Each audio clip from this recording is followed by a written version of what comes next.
이번 개념은 기준점이 과거인 가정법입니다. 이걸 시작하기 전에 앞에서 배웠던 내용을 좀 정리를 해보면 I'm sorry, 그 다음 뒤에 이렇게 직설법 현재를 사용하게 되면 이거 어떻게 바꿨죠? 나 이래서 안타까워 유감이야 라고 하는 I'm sorry를 I wish, 이랬으면 좋을 텐데 라고 하는 I wish 뒤에 가정법으로 바꿀 수가 있었고, 현재에 대한 가정법은 과거로 사용한다라는 거 너무 중요하죠? 그 다음 이런 것도 있었죠. In fact, 사실은 이런데 라고 해서 뒤에 직설법, 이거 이렇게 잘 안 써지냐? 과거 내용이 나오게 되면, 그러면 앞에 뭐 he acts, 그는 이렇게 행동해. he talks, 그는 이렇게 행동해. 뭐 이런 표현을 누가 써주고요. 써주고 이 뒤에 as if 뒤에다가 요 내용을 가지고 가정법을 사용하는 이제 이러한 구문이 있었죠. 과거는 직설법 과거는 가정법의 과거 완료 had pp 이렇게 사용하잖아요. 그래서 과거는 과거 완료로 가정법을 만드는데, 자, 우리가 지금까지 배웠던 건 요렇게 기준점이 현재일 때, 요렇게 기준점이 현재일 때는 직설법 현재를 가정법 과거로, 직설법 과거는 가정법 과거 완료로 바꾸는 걸 배웠어요. 그런데 기준점이 현재가 아니라 과거가 되면, 그러면 여기는 I was sorry였겠죠? 원래는 I was sorry 그러면 I wished,가 되겠죠. 이렇게 과거가 기준점일 때는, 여기도 마찬가지로 act, talks가 아니라 acted, talked 이렇게 기준점이 과거일 때 지금 이제 우리가 말하고 싶은 게 지금 이 수업이 이겁니다. 기준점이 과거일 때, 그때는 직설법과 가정법의 시제가 같습니다. 직설법 현재는 가정법 과거, 직설법 과거는 가정법 과거 완료를 쓰는 거 지금까지 배워왔는데 갑자기 왜 이래? 잘 들으세요. 기준점이 과거일 때는 직설법과 가정법의 시제가 같아요. 즉, 직설법 과거는 가정법 과거로, 직설법 과거 완료는 가정법 과거 완료 같다니까요. 그게 이제 오늘 수업입니다. 결론만 내립니다.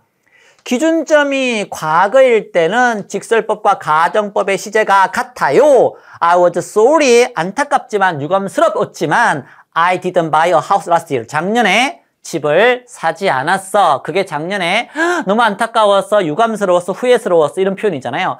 과거니까 I wish가 아니라 I wished라고 하는 걸로 바꿔 이렇게 써줘요. 과거니까 I wish가 아니라 I'm sorry가 I was니까 과거니까 I wish 썼죠. 그러면 기준점이 이게 과거라는 게 보이시죠? 그러면 이 사람이 바라는 건 집을 못 샀어, 이런 안타까워 이러잖아요. 그런데 바라는 건 집을 안 사기를 바라는 거예요? 아니죠. 집을 작년에 샀었어야지 이런 거잖아요. 그래서 집을 샀기를 작년에 바래라고 하는 걸 썼어요. 그런데 이미 과거잖아요. 그러면 이게 bought가 아니라 원칙적으로는 뭐라고 써야 돼요? had bought라고 써야 되죠. 이렇게.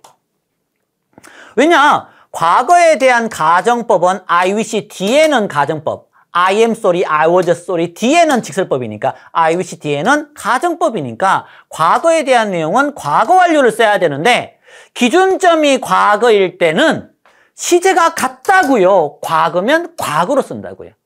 이게 어렵죠, 이게. 그래서 여기에 had bought가 아니라 그냥 bought라고 나와 있는 겁니다. 원하는 건 샀기를 바라는 거니까 얘는 사라지지만 내용은 이렇게 바뀌지만 시제는 똑같죠. 과거.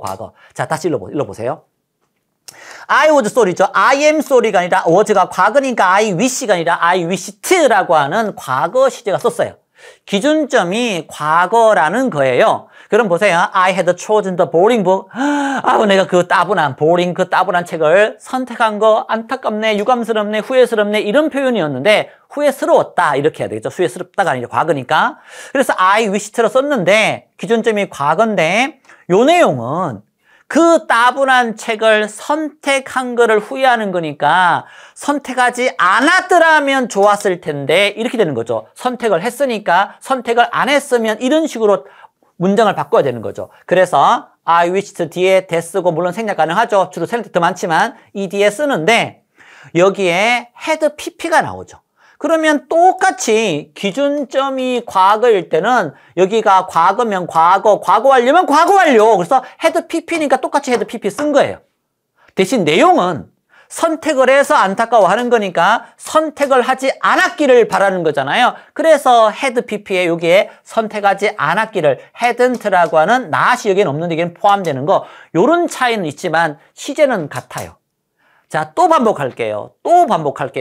In fact, 사실은 그녀가 어제 쌤을 만나지 않았어. 그래서 그녀는 말을 하네. 마치 쌤을 만났던 것처럼 이렇게 말을 하는 거잖아요. 근데 기준점이 과거예요. 과거. In fact는 as if 뒤에다가 가정법을 쓰면 되는데 과거니까 당연히 과거 완료 had met이라고 써야 되잖아요. 원칙적으로는. 그런데 기준점이 과거일 때는 여기에 직설법의 시제가 가접 시제랑 같다고 했으니까 이거 과거네? 기준점이 과거면 같다고 했으니까 같다라고 해서 그냥 met만 쓴 거예요. had met이 아니라. 대신에 사실상 만나지 않았는데 마치 만나지 않은 것처럼이 아니라 만나지 않았으니까 만난 것처럼 말을 해야지 가정법이니까 여기에는 not이 안 보이고 만난 것처럼 she met 이렇게 쓰는 거죠. 그래서 과거니까 had met 과거 완료를 써야지 이게 맞지만 기준점이 과거일 때는 가정법과 직설법의 시제가 같다. 그래서 이거 과거니까 이것도 과거. 그래서 had met이 아니라 그냥 met. 얘 안 만난 거니까 가정법일 때는 만난 걸로 해야 되므로 not은 사라짐 이렇게 되는 거죠. 또 반복이요. In fact, 사실은 그가 그 책을 읽지 않았는데 마치 읽었던 것처럼 그렇게 말을 했네. 시제가 과거잖아. 기준점이 과거잖아요. 그러면 이 뒤에 이 시제가 직설법과 가정법의 시제가 같다고 했잖아요. 그래서 had pp 둘 다 과거 완료인 거예요. 하지만 내용상으로 사실은 읽지 않았어. 그러면 읽지 않았으니까 마치 읽지 않은 것처럼이 아니라 읽지 않았으니까 마치 읽은 것처럼 말해야지 그게 가정법이니까 이게 not이 사라지고 had read. 이 read는 read의 과거분사 모양이 똑같죠. 그래서 이렇게 had pp라고 쓴 겁니다. 결론을 내립시다. 기준점이 과거일 때는 직설법과 가정법의 시제가 같다.